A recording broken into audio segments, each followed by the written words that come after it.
जोहार दोस्तों, आप सभी का स्वागत है आपके अपने YouTube channel expert for Jharkhand में।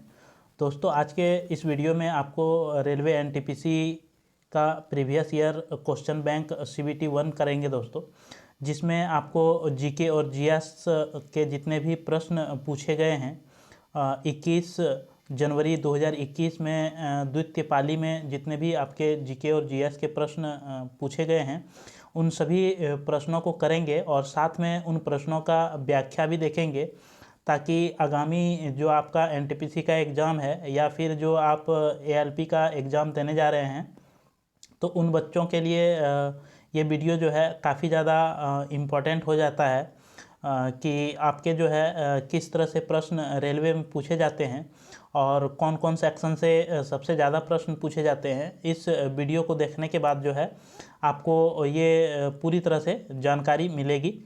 तो चलिए हम वीडियो शुरू करते हैं। और बहुत दिनों से जो है लगभग 1 महीना से आपको हम वीडियो नहीं दे पा रहे थे। इसका कारण यह था कि मेरा तबीयत जो है अचानक से बहुत ज़्यादा ख़राब हो गया था, जिसकी वजह से हमें हॉस्पिटल में इलाज के लिए काफ़ी दिनों तक रुकना पड़ा। और फिर मेरा तबीयत जैसे ही ठीक हुआ है आप लोगों के बीच जो है फिर हम आ चुके हैं। अब कंटिन्यू जो है आपको वीडियो इस चैनल के माध्यम से दिया जाएगा। तो जो नए दोस्त हैं और अभी तक आपने अगर चैनल को सब्सक्राइब नहीं किया है तो चैनल ज़रूर सब्सक्राइब कर लीजिए और बेल आइकन को दबा लीजिए, ताकि मेरे द्वारा जो भी वीडियो दिया जाए सबसे पहले आपको उसकी जानकारी जो है मिल सके। क्योंकि इस चैनल के माध्यम से आपको रेलवे का या फिर झारखंड के किसी भी एग्ज़ाम की अगर आप तैयारी कर रहे हैं, चाहे JPSC का या JSSC का, तो इस चैनल के माध्यम से जो है आपको तैयारी कराई जाती है JPSC, JSSC और रेलवे का। तो इसलिए ये चैनल आपके लिए काफ़ी ज़्यादा इम्पोर्टेंट हो जाता है। और पहले आप वीडियो अंत तक देखिए, इसके बाद आपको लगे कि ये वीडियो आपके लिए हेल्पफुल है तो आप एक लाइक कर दीजिए और अपने दोस्तों को वीडियो जो है ज़्यादा से ज़्यादा शेयर कर दीजिए। वीडियो में ख़ास बात यह है दोस्तों कि इसमें जितने भी पूछे गए प्रश्न हैं उन प्रश्नों को तो आपको कराएंगे ही, साथ में उन प्रश्नों का जो व्याख्या है व्याख्या भी आपको साथ में बताएंगे। इसलिए ये वीडियो जो है आपके लिए काफ़ी ज़्यादा इम्पोर्टेंट हो जाता है। तो चलिए हम वीडियो शुरू करते हैं और देखते हैं आज के पहले प्रश्नों को। एक एक करके सभी प्रश्नों को हम देखेंगे। तो जैसे कि आप देख पा रहे हैं आज का पहला प्रश्न जो है आज का पहला प्रश्न आपसे पूछा गया है कि निम्नलिखित में जो है क्या एक ईस्टर है। तो आपको जो है सूत्र ईस्टर का क्या होता है वो आपको पता होना चाहिए, तब जो है इस प्रश्न का आप सही उत्तर जो है कर पाएंगे। तो इसका राइट आंसर जो होगा दोस्तों वो ऑप्शन नंबर C हो जाएगा, CH3COO2S5। ये जो है आपका राइट आंसर हो जाएगा, क्योंकि इसमें जो ईस्टर में होता है दोस्तों, ईस्टर एक प्रकार्यात्मक समूह है जिसका सामान्यतः कार्बनिक और रासायनिक विज्ञान में जो है इसका अध्ययन किया जाता है। और इसकी विशेषता यह होती है कि यह कार्बन और इसमें 3 अणु, कार्बन के 3 अणु जैसे कि आप देख पा रहे होंगे, ये कार्बन के 3 अणुओं से जो है आपस में जुड़े होते हैं।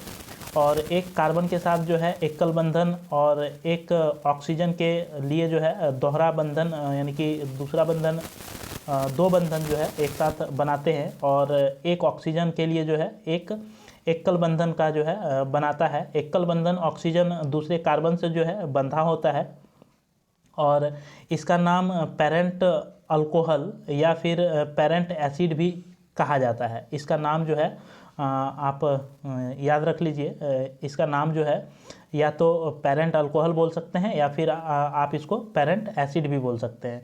तो चलिए हम नेक्स्ट प्रश्न देखते हैं। नेक्स्ट प्रश्न है आपका कि हिंदी साहित्यकार मुंशी प्रेमचंद्र का मूल नाम क्या था। तो इसका राइट आंसर हो जाएगा दोस्तों धनपत राय। मुंशी प्रेमचंद्र का जो मूल नाम था वह धनपत राय था। और प्रेमचंद्र जो है आपको पता होगा कि ये एक भारतीय लेखक थे और इन्होंने अपने आधुनिक साहित्य लेखन के लिए जो है काफ़ी ज़्यादा प्रसिद्ध है। और ये प्रसिद्ध लेखकों में से एक है और इन्होंने 20वीं शताब्दी की शुरुआत में ही हिंदी में जो है लेखकों में से एक माना जाता है 20वीं सदी। ठीक है, ये कब के हैं तो 20वीं सदी के शुरुआती में जो है ये लेखक हैं। और इसकी रचना जो है वो आपका गोदान है, गोदान, कर्मभूमि,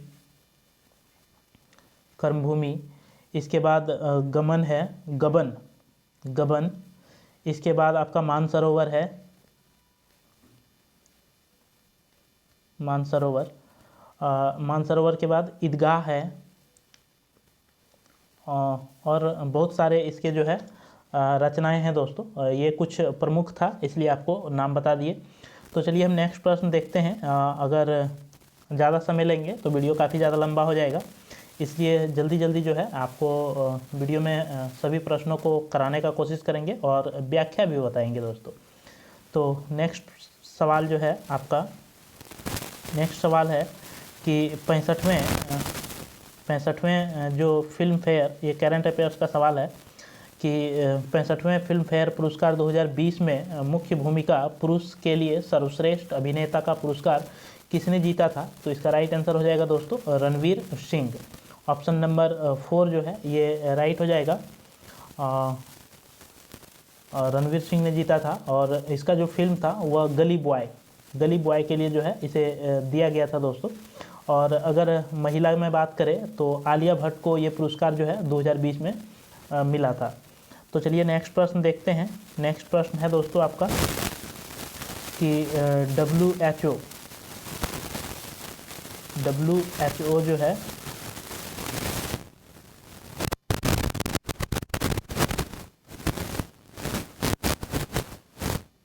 एक मिनट दोस्तों,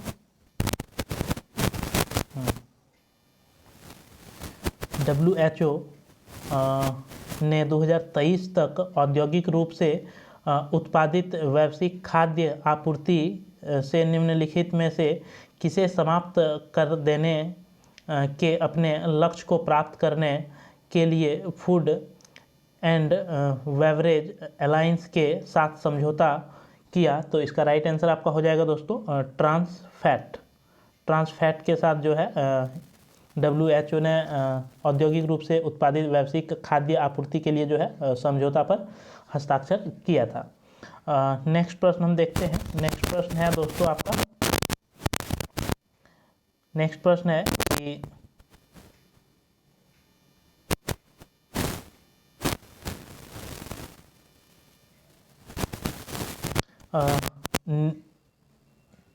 निर्मित और निर्यातित वस्तुओं को प्रशासन द्वारा निर्धारित मूल्य पर बेचे जाने हेतु दिल्ली में एक विशेष बाजार शेरा-ए-अदल की स्थापना किसने की थी।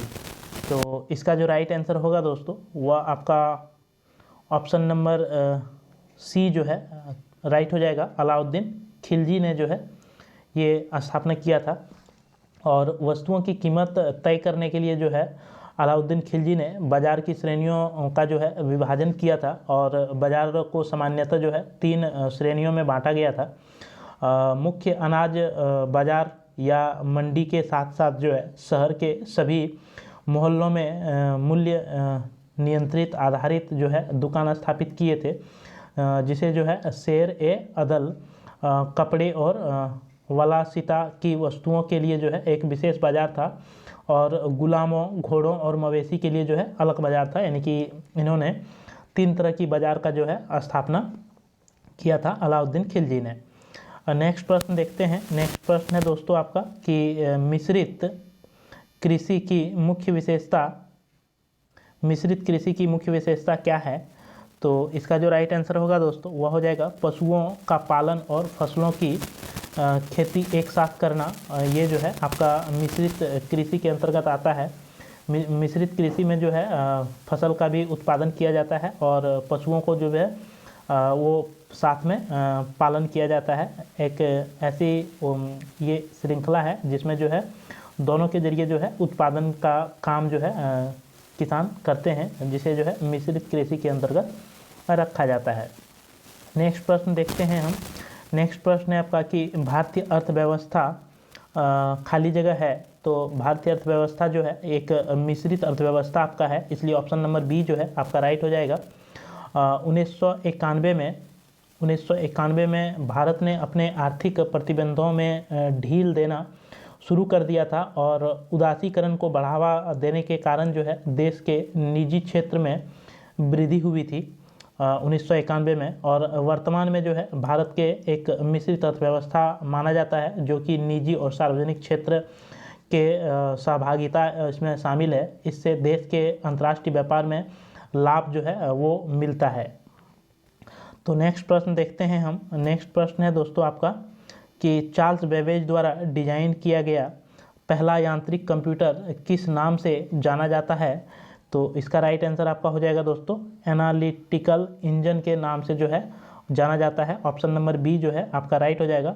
और ये 19वीं शताब्दी में के मध्य जो है आपका जो चार्ल्स बेबेज थे, एक गणितज्ञ और अंग्रेज आविष्कारक थे चार्ल्स बेबेज, और इन्होंने एक यांत्रिक कंप्यूटर का निर्माण किया जिसका नाम जो है एनालिटिक इंजन के नाम से जो है जाना जाता है। और वेब ने पूरी मशीन का निर्माण नहीं किया था। उन्होंने 1871 में जो है अपनी मृत्यु तक इस पर काम किया था, लेकिन कि इस पर बाद में जो है टिम क्रेनर ने अबेकस का आविष्कार किया दोस्तों। तो आपसे ये भी प्रश्न पूछेगा कि अबेकस का आविष्कार किसने किया था? तो अबेकस का जो आविष्कार है वह टिम क्रैनमर ने किया था। ठीक है, चलिए नेक्स्ट प्रश्न हम देखते हैं। नेक्स्ट प्रश्न है दोस्तों आपका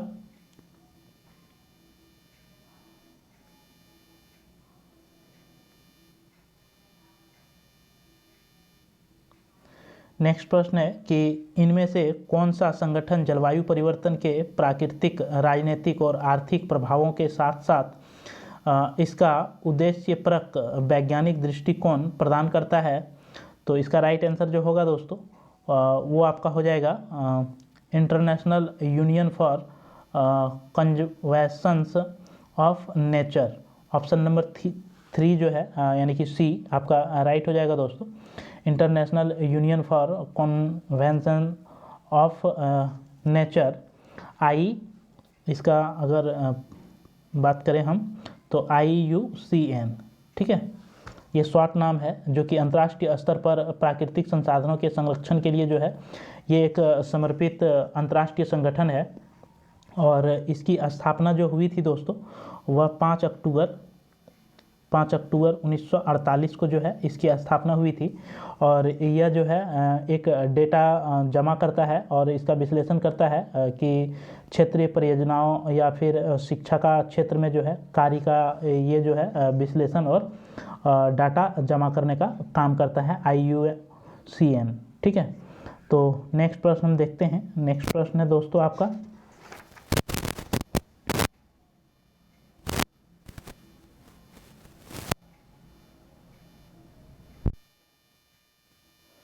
29 नंबर प्रश्न है दोस्तों कि DRDO द्वारा विकसित उस रोबोट का नाम है जो खतरनाक वस्तुओं का पता लगाने और उन्हें नियंत्रित करने और नष्ट करने के लिए जो है उपयोग लाया जाता है। तो इसका राइट आंसर आपका हो जाएगा दोस्तों दक्ष। ऑप्शन नंबर डी जो है आपका राइट हो जाएगा। दक्ष जो है भारत के रक्षा अनुसंधान और विकास संगठन, जिसका जो है नाम है DRDO, के द्वारा डिजाइन और विकसित किया गया था। और ये एक विद्युत के द्वारा चलने वाला संवेदी वाहन है दोस्तों। और दक्ष सभी प्रकार के खतरनाक वस्तुओं का सुरक्षित रूप से जो है पता लगा सकता है और उसे जो है नष्ट भी कर सकता है। तो दक्ष ID और अन्य खतरनाक वस्तुओं को संभालने में सेना, पुलिस और अर्धसैनिक बलों की बम निरोधक इकाई की मदद जो है इसमें करता है दोस्तों। तो नेक्स्ट प्रश्न देखते हैं हम। नेक्स्ट प्रश्न है आपका कि 1942 में भारतीय राष्ट्रीय कांग्रेस की ओर से निम्नलिखित में से किससे सबसे पहले भारत छोड़ो प्रस्ताव का मसूदा तैयार किया था? तो इसका राइट आंसर आपका हो जाएगा दोस्तों Mahatma Gandhi. Option number A जो है आपका राइट हो जाएगा वो 8 अगस्त 1942 को जो है बॉम्बे में अखिल भारतीय कांग्रेस के सत्र में जो है गांधी जी ने भारत छोड़ो आंदोलन की शुरुआत किया था। और मार्च 1942 में ब्रिटिश प्रधानमंत्री एटली ने ब्रिटिश सरकार की मसौदा पर जो है घोषणा पर चर्चा करने के लिए युद्ध मंत्रिमंडल के एक सदस्य का सर स्टैफोर्ड क्रिप्स को जो है भारत भेजा था दोस्तों। उसका नाम क्या था? सर स्टैफोर्ड, लिख देते हैं सर स्टैफोर्ड, ठीक है। उसका नाम क्या था? Sir Stafford Cripps. तो इसको जो है भारत भेजा था और मसौदा पर यह प्रस्ताव था कि युद्ध के बाद जो है भारत में स्वशासी शासन की स्थापना किया जाएगा और ब्रिटिश शासन का अधिनियम 1935 जो है इसमें कुछ बदलाव किया जाएगा। और मसौदा का प्रस्ताव जो है कांग्रेस कार्य समिति ने जो है अस्वीकार कर दिया था दोस्तों। तो इसके पीछे ये कहानी थी दोस्तों। तो चलिए नेक्स्ट प्रश्न देखते हैं। नेक्स्ट प्रश्न है आपका कि सबसे पहला और सबसे पुराना अंतरकर्षर संगठन कौन सा है? तो इसका राइट आंसर हो जाएगा दोस्तों central commission for navigation on the Rhine. Option number D जो है आपका राइट हो जाएगा। ये जो है राइन नौ परिवहन प्रणाली के लिए जो है बनाया गया एक केंद्रीय आयोग है दोस्तों और अंतर्राष्ट्रीय संगठन है जिसका काम जो है नौ परिवहन के लिए एक सुरक्षा के लिए उच्च स्तर पर गारंटी या यूरोपीय समृद्धि को जो है प्रोत्साहित करता है। और ये विश्व का सबसे प्राचीनतम अंतर्राष्ट्रीय संगठन है जो वर्तमान में भी संचालन ये है दोस्तों।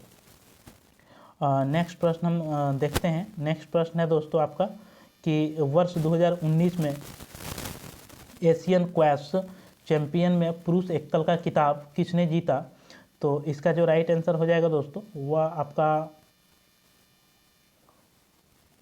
ऑप्शन नंबर बी जो है राइट हो जाएगा, सौरभ घोषाल, ठीक है। ये जो है आपका राइट आंसर हो जाएगा। ये करंट अफेयर्स से सवाल था दोस्तों। नेक्स्ट प्रश्न की बात करें तो नेक्स्ट प्रश्न है कि भगत सिंह और बटुकेश्वर दत्त ने दिल्ली केंद्रीय विधानसभा में स्मोक बम फेंके वे किसका विरोध कर रहे थे? तो इसका राइट आंसर आपका हो जाएगा दोस्तों trade dispute bill and public safety bill. ये दो बिल जो था trade disputes bill and public safety bill जो था, इन दोनों बिल का जो है भगत सिंह और बटुकेश्वर दत्त विरोध कर रहा था, जिसके वजह से उन्होंने दिल्ली विधानसभा केंद्रीय विधानसभा में जो है बम फेंक दिया था दोस्तों। और ये घटना जो है आपका 8 अप्रैल 1929 को हुआ था, ठीक है। 8 अप्रैल 1929 को हुआ था दोस्तों। और जो है इसी में केंद्रीय विधानसभा में ही इनकलाब जिंदाबाद के नारे जो है लगाते हुए भगत सिंह ने बम को फेंका था। इसलिए जो है इनकलाब जिंदाबाद जो नारा है वह भगत सिंह का है दोस्तों। इसका उद्देश्य किसी को मारना नहीं था, बल्कि लोगों को जो है आंदोलन और विचारधारा की जो है उससे परिचित कराना था। मारना इसका उद्देश्य नहीं था दोस्तों। नेक्स्ट प्रश्न देखते हैं। नेक्स्ट प्रश्न है आपका कि प्रतिरोध का एसआई मात्रक जो है क्या होता है? तो इसका राइट आंसर हो जाएगा दोस्तों ओम। ऑप्शन नंबर सी जो है आपका राइट हो जाएगा। प्रतिरोध का एसआई मात्रक जो है वो ओम होता है और जर्मन के भौतिक वैज्ञानिक जॉर्ज ओम के नाम पर जो है इसे रखा गया है। और सीमेंस जो है दोस्तों आपका सीमेंस विद्युत चालन की मानक अंतर्राष्ट्रीय जो है अंतर्राष्ट्रीय इकाई जो है वो माना जाता है किसका? तो सीमेंस विद्युत चालन का। इसके बाद अगर हम बात करें दोस्तों कि जो है इस इकाई के लिए प्राचीनतम शब्द ओम जो है इसके पीछे लिखा होता है और कूलाम जो है आवेश की मात्रा का एसआई मात्रक आपका होता है दोस्तों। तो चलिए नेक्स्ट प्रश्न देखते हैं हम। नेक्स्ट प्रश्न है आपका कि अक्टूबर 2020 तक प्राप्त जानकारी के अनुसार भारत के संविधान में कितने भाग हैं, यानी कि 2020 में प्राप्त जानकारी के अनुसार जो है कितना भाग है वो बताना है आपको। तो इसका जो राइट आंसर होगा दोस्तों वो आपका राइट हो जाएगा 25। वर्तमान में जो है लगभग 25 भाग हैं आपके। पहले मूल संविधान की अगर हम बात करें तो मूल संविधान में जो था दोस्तों आपका 22 भाग था और 395 अनुच्छेद थे मूल संविधान में। इसके बाद जो है इसमें 3 और भाग को जो है संविधान में संशोधित करके जोड़ा गया, जिससे अभी वर्तमान में अगर कुल संख्या बात करें तो वर्तमान में आपका 25 भाग जो है वो हो गया है। और 3 भागों को जो जोड़ा गया है दोस्तों वह आपका पहला है 9A जो कि नगर पालिका से संबंधित है, फिर है 9B जो कि आपका सहकारी समितियों से है, और इसके बाद जो है 14A जो कि ट्राइब्यूनल से संबंधित संशोधन करके जो है मूल संविधान में इसे जोड़ा गया है। नेक्स्ट प्रश्न देखते हैं। नेक्स्ट प्रश्न है कि निम्नलिखित में से कौन सी भारतीय रिजर्व बैंक का कार्य नहीं है। तो इसका राइट आंसर हो जाएगा दोस्तों यह प्रतिभूति बाजार के विकास को जो है बढ़ावा देता है। ये जो है आपका आरबीआई का काम जो है नहीं है दोस्तों। बाकी ये तीनों ऑप्शन जो है यह करेंसी नोट जारी करता है, तो ये आरबीआई के द्वारा काम है दोस्तों, आरबीआई करता है। यह वाणिज्य बैंकों की आरक्षित नकदी का अभिरक्षक करता है, तो ये भी काम जो है आरबीआई के द्वारा किया जाता है। यह सरकार की बैंकिंग आवश्यकताओं का प्रबंधन करता है, तो ये भी जो है आरबीआई के द्वारा किया जाता है। यानी कि ऑप्शन नंबर डी जो है दोस्तों ये आपका गलत है। ये आरबीआई के द्वारा नहीं दोस्तों, बल्कि ये काम जो है आपका जो किया जाता है वह सेबी के द्वारा किया जाता है। किसके द्वारा दोस्तों? सेबी के द्वारा किया जाता है। ठीक है, ये चौथा नंबर का जो काम है ये सेबी करता है दोस्तों। तो चलिए नेक्स्ट प्रश्न देखते हैं हम। नेक्स्ट प्रश्न है आपका कि निम्नलिखित में से किस सेमी हाई स्पीड ट्रेन 18 के नाम से जाना जाता है। तो इसका राइट आंसर हो जाएगा Vande Bharat express. Option number D जो है आपका राइट हो जाएगा दोस्तों। वंदे भारत एक्सप्रेस जिसे जो है ट्रेन 18 के नाम से भी जाना जाता है, और ये एक जो है भारतीय semi high speed intercity train है, और यह जो है एक EMU ट्रेन है जिसे भारत सरकार की मेक इन इंडिया पहल के अंतर्गत जो है 18 महीने की अवधि में इंटीग्रल कोच फैक्ट्री पेरम्बूर जो कि आपका चेन्नई में है दोस्तों, चेन्नई। ठीक है, पेरम्बूर चेन्नई में जो है इसे डिजाइन और निर्मित किया गया है। तो आपसे प्रश्न ये भी पूछ सकता है कि वंदे भारत एक्सप्रेस जो है ये कहाँ बनता है और ये कहाँ से निर्मित हुआ है। तो आपका पेरम्बूर चेन्नई से, ठीक है, वहीं पे डिजाइन किया गया था और वहीं से जो है सबसे पहली बार बन के ये आया था। नेक्स्ट प्रश्न देखते हैं। नेक्स्ट प्रश्न है कि हुड़किया बोल लोक नृत्य शैली का संबंध किस भारतीय राज्य से है। तो इसका राइट आंसर हो जाएगा दोस्तों उत्तराखंड। ऑप्शन नंबर ए जो है आपका राइट हो जाएगा। ये उत्तराखंड की एक महत्वपूर्ण लोक नृत्य है दोस्तों, जो कि कृषि के मौसम में के दौरान जो है इसे किया जाता है। नेक्स्ट प्रश्न देखते हैं। प्रश्न है आपका कि 2019 में CJI के खिलाफ यौन उत्पीड़न के मामले में पूछताछ करने वाली यांत्रिक समिति के अध्यक्ष कौन थे। तो इसका राइट आंसर आपका हो जाएगा दोस्तों justice SA Bobde. Option number D जो है आपका राइट हो जाएगा दोस्तों। भारत के पूर्व मुख्य न्यायाधीश रंजन गोगोई ने जो है सर्वोच्च न्यायालय के एक पूर्व कर्मचारी द्वारा उन पर लगाए गए यौन उत्पीड़न के आरोप की जांच के लिए जो है सर्वोच्च न्यायालय के वरिष्ठतम न्यायाधीश न्यायमूर्ति SA बोबडे को जो है नियुक्त कर दिया था।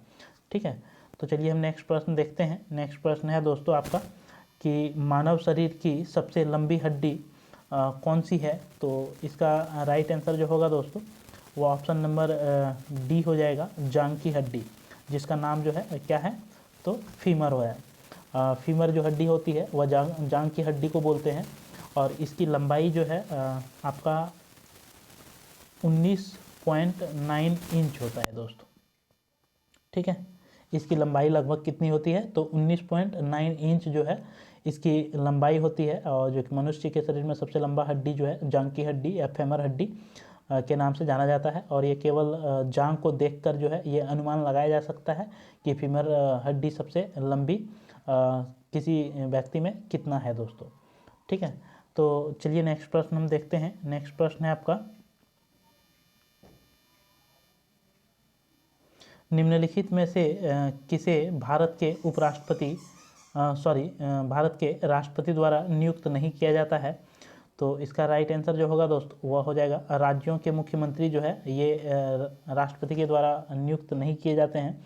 बाकी मुख्य न्यायाधीश, राज्यपाल और उच्च न्यायालय के जो न्यायाधीश होते हैं उसकी नियुक्ति जो है राष्ट्रपति के द्वारा की जाती है। लेकिन कि ये जो है राज्यपाल जो है मुख्यमंत्री और अन्य मंत्रियों की जो है नियुक्ति करता है वह राज्यपाल के द्वारा किया जाता है। और ये अनुच्छेद जो है 164 से आपका संबंधित है दोस्तों। इसके बाद राज्यपाल राज्य के महाधिवक्ता की नियुक्ति जो करता है वह अनुच्छेद 165 में आपका वर्णित है। नेक्स्ट प्रश्न हम देखते हैं। नेक्स्ट प्रश्न है कि माइक्रोफोन खाली जगह रूपांतरित करता है। तो इसका राइट आंसर हो जाएगा दोस्तों, ध्वनि ऊर्जा को विद्युत ऊर्जा में जो है माइक्रोफोन बदलने का काम करता है।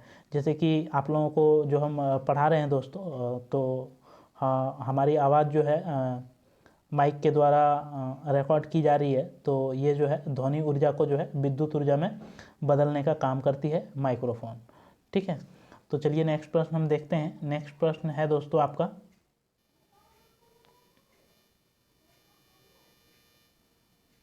नेक्स्ट प्रश्न है कि भारत में बचत बैंक खाते पर की जाने वाली ब्याज दर खाली जगह द्वारा निर्धारित की जाती है।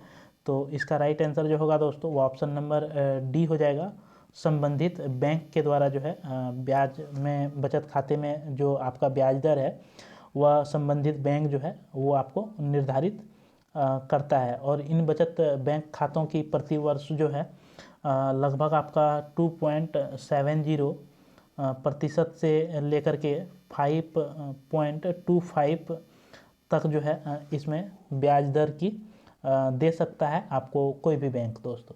ठीक है, तो आपके बैंक के ऊपर डिपेंड करता है। तो चलिए हम नेक्स्ट प्रश्न देखते हैं। नेक्स्ट प्रश्न है दोस्तों आपका,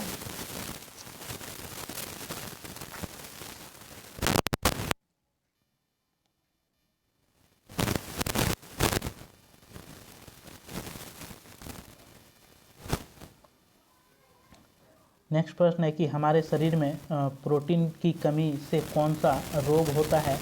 तो इसका राइट आंसर हो जाएगा दोस्तों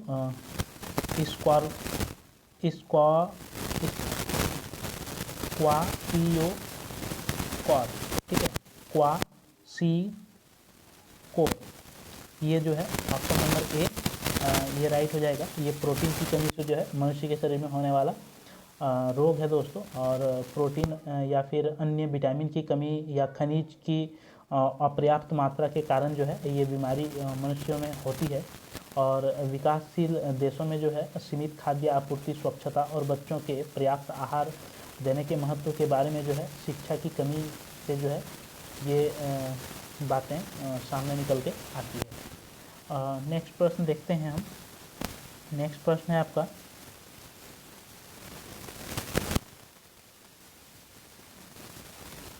कि कंप्यूटर शब्दावली के संदर्भ में DDL का पूर्ण रूप जो है क्या होता है। तो इसका राइट आंसर हो जाएगा दोस्तों data definition language. Option number A जो है आपका राइट हो जाएगा। इसका फुल फॉर्म जो होता है वह डाटा डेफिनेशन लैंग्वेज जो है ये होता है। और इसमें जो है डाटाबेस मैनेजमेंट सिस्टम या संबंध परक डाटाबेस प्रणाली जो है आंकड़ों को प्रबंधन करने के लिए बनाया गया है, जो मूलतः रिलेशन जो है अलजेब्रा या संबंध परक बीजगणित पर जो है ये आधारित आपका होता है। नेक्स्ट प्रश्न हम देखते हैं। नेक्स्ट प्रश्न है आपका कि इनमें से कौन सा विश्व का एकमात्र संचालित नाभिकीय रिएक्टर है जिसमें U-233 ईंधन का उपयोग किया जाता है। तो इसका राइट आंसर आपका हो जाएगा दोस्तों कामिनी। ऑप्शन नंबर ए जो है ये आपका राइट हो जाएगा।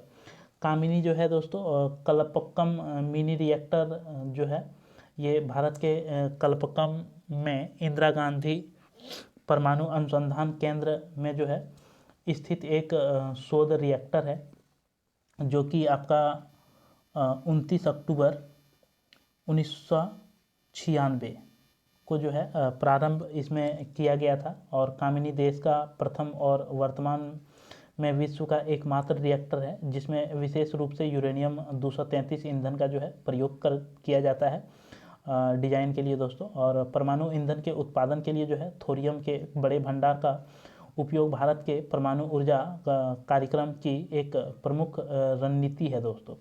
ठीक है, और कलपक्कम जो है ये आपका कमेंट बॉक्स में आप बताइएगा कि ये किस राज्य में जो है पड़ता है। ठीक है, तो चलिए नेक्स्ट प्रश्न देखते हैं हम। नेक्स्ट प्रश्न है कि राष्ट्रवाद के प्रचार के लिए समाचार पत्र अल हिलाल का प्रकाशन किसने प्रारंभ किया था?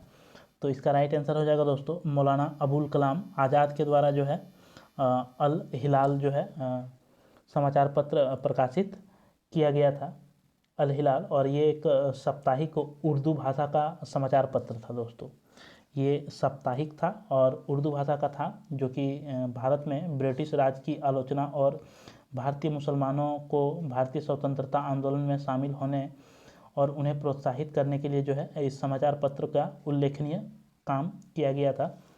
और यह जो समाचार पत्र निकलता था दोस्तों आपका 1912 से 14 तक जो है ये निकला था। ठीक है, इसके बाद जो है ये बंद हो गया था। नेक्स्ट प्रश्न देखते हैं हम। नेक्स्ट प्रश्न है आपका कि मध्याह्न भोजन योजना किस मंत्रालय के कार्यक्षेत्र के अंतर्गत आता है? तो इसका जो राइट आंसर हो जाएगा दोस्तों वह हो जाएगा शिक्षा मंत्रालय के अंतर्गत जो है बच्चों को दोपहर में जो भोजन देने की मिड डे मील जो योजना है दोस्तों वह शिक्षा मंत्रालय के द्वारा ये आता है। और ये एक केंद्र प्रायोजित योजना है जो कि 1995 में इसको शुरू किया गया था दोस्तों, एक से आपका 8वां क्लास तक। ठीक है, 1 से 8वां क्लास तक जो है ये योजना शुरू किया गया था आपका 1995 में। इसके अंतर्गत प्राथमिक विद्यालय में कक्षा 1 से 5 के लिए जो है 450 कैलोरी तथा 12 ग्राम प्रोटीन, और उच्च प्राथमिक शिक्षा 1 से लेकर के 8वां तक के लिए 700 कैलोरी और 20 ग्राम प्रोटीन की जो है पोषण मानक का निर्धारण किया गया था। नेक्स्ट प्रश्न देखते हैं दोस्तों हम। नेक्स्ट प्रश्न है आपका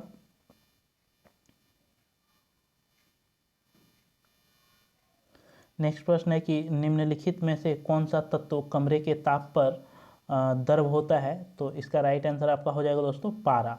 पारा एक ऐसा तत्व है, और या फिर आप ऐसा धातु बोल सकते हैं, ऐसा धातु है जो कि कमरे के ताप पर जो है ये द्रव अवस्था में पाया जाता है। और इसका गलनांक जो है दोस्तों वह 39 डिग्री सेल्सियस होता है।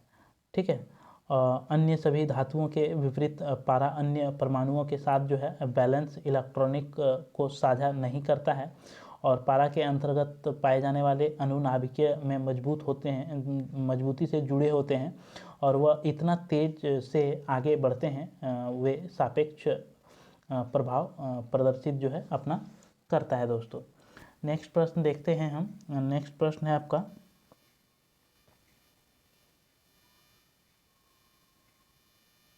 नेक्स्ट प्रश्न है कि किस नदी को पीली नदी के नाम से जो है जाना जाता है? तो इसका राइट आंसर हो जाएगा दोस्तों ह्वांग हो नदी जो है इसको पीली नदी के नाम से जाना जाता है। पीली नदी में जो है उत्तरी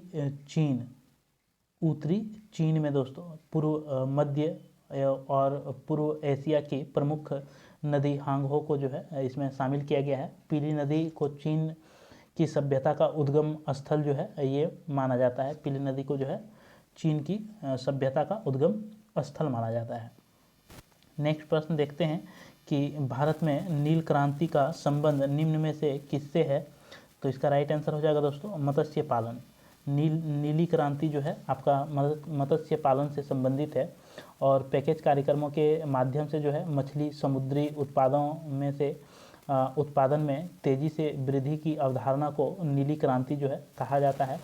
और 7वीं पंचवर्षीय योजना जो था दोस्तों आपका 7वीं पंचवर्षीय योजना जो कि 1985 से 90 तक, ये 7वीं पंचवर्षीय योजना का जो कार्यकाल था दोस्तों, इसी दौरान जो है नीली क्रांति के बारे में भारत ने पहला कदम उठाया था, जो कि केंद्र सरकार ने मत्स्य किसान विकास एजेंसी का जो है स्थापना किया था, FFDA। ठीक है, FFDA का जो है इन्होंने स्थापना किया था 7वीं पंचवर्षीय योजना।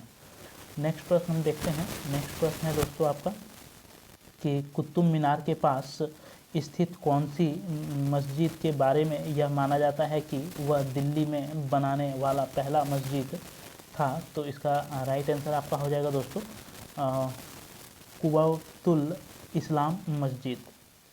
कुव्वतुल इस्लाम मस्जिद जो है दोस्तों, ये भारत में बनाए जाने वाला दिल्ली में सबसे पहला मस्जिद और प्राचीन मस्जिद है, जो कि कुतुब मीनार के जो है दिल्ली में आपका स्थित है दोस्तों। कुतुब-उल-दीन ऐबक ने जो है इसका निर्माण आपका 1193 ईस्वी में जो है कराया था दोस्तों। नेक्स्ट प्रश्न हम देखते हैं। नेक्स्ट प्रश्न है आपका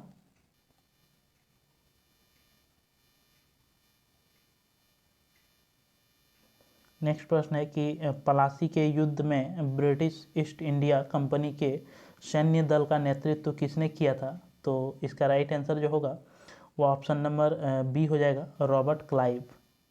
ठीक है, पलासी के युद्ध में ब्रिटिश ईस्ट इंडिया कंपनी के सैन्य दल का नेतृत्व जो है रॉबर्ट क्लाइव ने किया था दोस्तों। और ये जो युद्ध हुआ था ये आपका 23 जून 1757 ईस्वी को जो है उत्तर पूर्वी भारत में ये पलासी का युद्ध लड़ा गया था दोस्तों। रॉबर्ट क्लाइव के नेतृत्व में ब्रिटिश ईस्ट इंडिया कंपनी की सैनिकों ने बंगाल के अंतिम नवाब सिराजुद्दौला की सेना को जो है पराजित कर दिया था। और क्लाइव की जीत के अंततः ब्रिटिश भारत में सबसे बड़ी अर्थव्यवस्था और सैन्य शक्ति जो है बन गया था दोस्तों।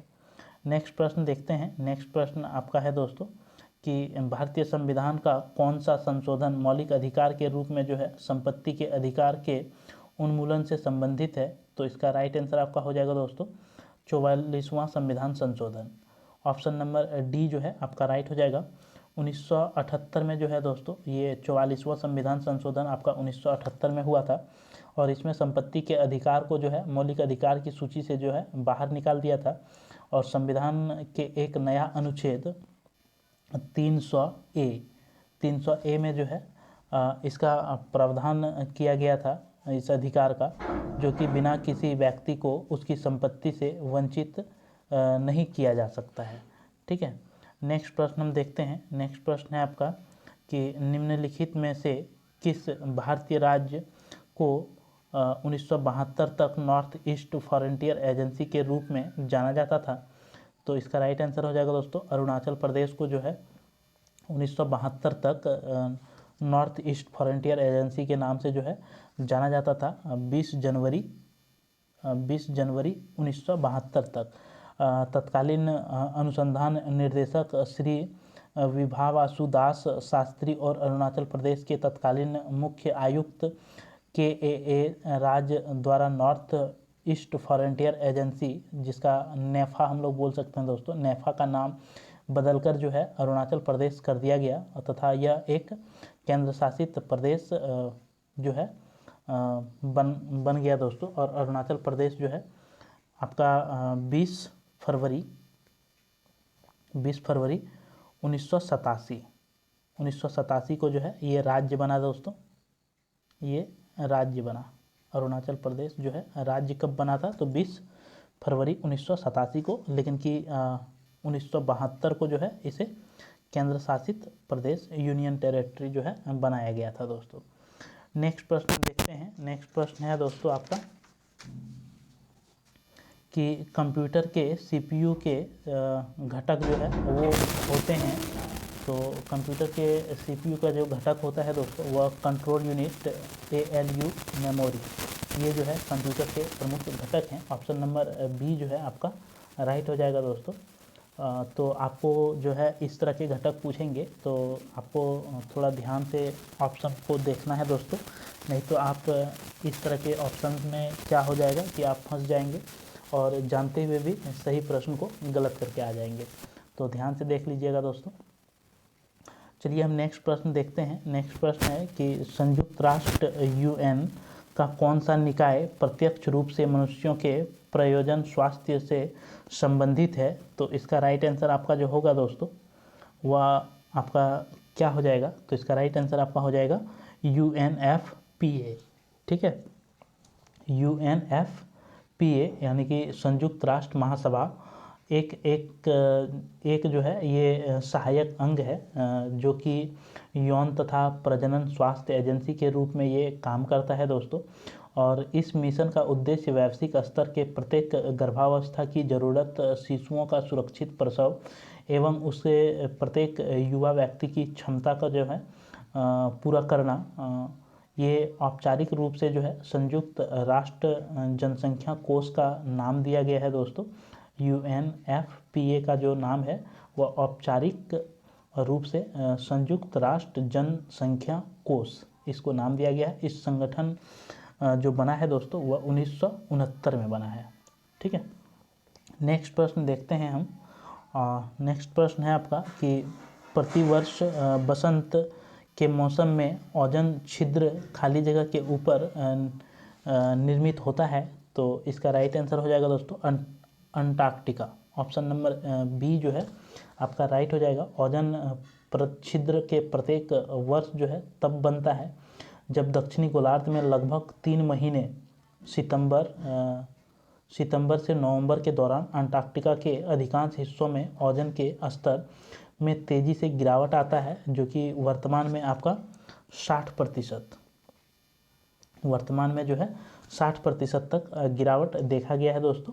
1980 से 90 के दशक में जो है गर्मियों के दिनों में जनवरी मार्च के मौसम में ओजोन की मात्रा में इतनी तेज़ी से गिरावट नहीं दर्ज की गई थी दोस्तों। तो चलिए आज का अंतिम प्रश्न देखते हैं। ये आज का अंतिम प्रश्न है आपका कि सशस्त्र बलों की संचार क्षमताओं को बढ़ाने के लिए इसरो 2018 में कौन सा उपग्रह लॉन्च किया था? तो इसका राइट आंसर हो जाएगा दोस्तों GSAT-7A। ये उपग्रह जो है इसरो के द्वारा लॉन्च किया गया था आपका GSAT-7A। ठीक है, GSAT-7A जो था विमान से विमान के बीच और विमान व बस स्टैंड के बीच बेहतर रियल टाइम एयरक्राफ्ट संचार को सक्षम बनाएगा। ये आपका था GSAT-7A। तो ये था आज का अंतिम प्रश्न दोस्तों। ये वीडियो आपको कैसा लगा? अगर अच्छा लगा हो तो आप एक लाइक कर दीजिए और अपने दोस्तों को वीडियो जो है ज़्यादा से ज़्यादा शेयर कर दीजिए। और जो नए दोस्त देख रहे हैं और अभी तक आपने अगर चैनल को सब्सक्राइब नहीं किया है तो चैनल ज़रूर सब्सक्राइब कर लीजिए, क्योंकि इस चैनल के माध्यम से आपको रेलवे की किसी भी एग्ज़ाम की तैयारी कराई जाती है या फिर झारखंड में जो भी JPSC या JSSC के द्वारा आयोजित परीक्षाएं हैं उन सभी परीक्षाओं की तैयारी आपको इस चैनल के माध्यम से कराई जाती है। इसलिए चैनल जो है आपको काफ़ी ज़्यादा इम्पोर्टेंट हो जाता है। तो चलिए दोस्तों, फिर आपसे हम नेक्स्ट वीडियो में मिलेंगे। तब तक के लिए मेरी तरफ से सभी दोस्तों को जोहार, धन्यवाद। जय झारखंड, जोहार झारखंड।